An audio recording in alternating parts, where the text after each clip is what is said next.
అందరికీ నమస్కారం. నా పేరు వచ్చేసి వై. అనిల్ కుమార్. అది బసలదొడ్డి గ్రామం, పెద్దగడబూరు మండలం, ఆదోని డివిజన్, కర్నూలు జిల్లా. నేను ప్రకృతి వ్యవసాయ విభాగంలో ఎన్‌పీఎం ఎంటీగా వర్క్ చేయడం జరుగుతుంది. నా సొంత పొలంలో నేను 3 ఎకరాలు పీఎండీఎస్ వేయడం జరిగింది. అందుకని ముందుగా నేను పీఎండీఎస్ 30 రకాల విత్తనాలు సేకరించడం జరిగింది.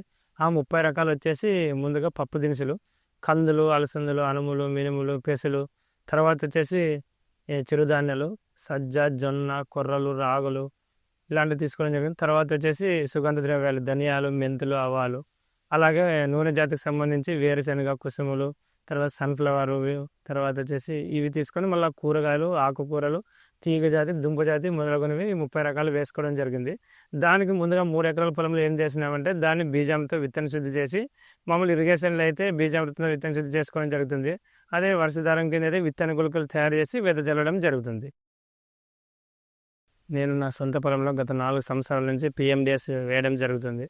ఈ పీఎండీఎస్ యొక్క ఉపయోగాలు వచ్చేసి మనకి ముఖ్యంగా కలుపు నివారణ అనేది ఒకటి ఎక్కువ అంటే ఎంత పెరిగినా కూడా తగ్గుతుంది. ఈ పీఎండీఎస్ ఏమైనా కలుపు శాతం పూర్తిగా తగ్గుతుంది. తర్వాత వచ్చి భూసారం అనేది పెరుగుతుంది.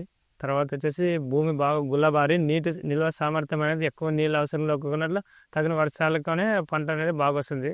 తర్వాత తెగుళ్ళు, పురుగుల యాజమాన్యం కూడా భూమి సమర్థవంతంగా తయారయ్యి ఈ పెట్టుబడి తగ్గించి దిగుబడి అనేది బాగా వస్తుంది.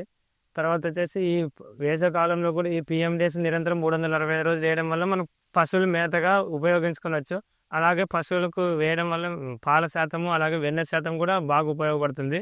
తర్వాత ఇంటికి కుటుంబానికి సంబంధించి కూరగాయలు అనేది మనం ఎప్పుడైనా సేకరించుకోవచ్చు. వాళ్ళు బాగా తిని ఆరోగ్యంగా అనేది ఉండవచ్చు. అలాగే మనకు తుఫాను, వరదలు అలాంటివి వచ్చినా కూడా తట్టుకునే స్వభావం పీఎండీఎస్ వల్ల పంటలకు అనేది బాగుంటుంది. అలాగే రైతుకు నిరంతర ఆదాయం అనేది పెరుగుతుంది.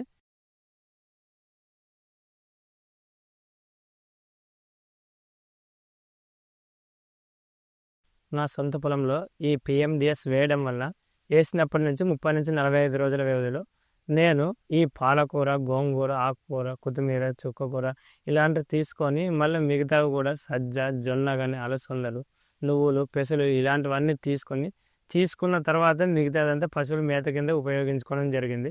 అలా ఉపయోగించుకున్న తర్వాతే ప్రధాన పంటకి కావాల్సిన వేరు వ్యవస్థ అనేది భూమిలో కలిగి జరిగింది.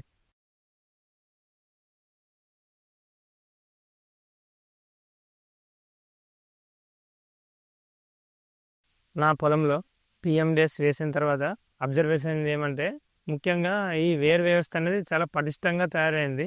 అలాగే భూమి కూడా గుల్లబారి పటిష్టంగా భూమి సారవంతంగా తయారైంది అన్నమాట. పలు రకాల పంటలు వేయడం వల్ల జీవ వైవిధ్యం అనేది బాగా పెరిగింది. కెమికల్తో పోలిస్తే మా పొలంలో చాలా ధీటుగా తయారైనాయి. ఇలాంటివన్నీ కూడా కెమికల్తో పోలిస్తే మాకైతే చాలా బాగుంది. పొలము గుల్లబారి సారవంతంగా తయారైంది.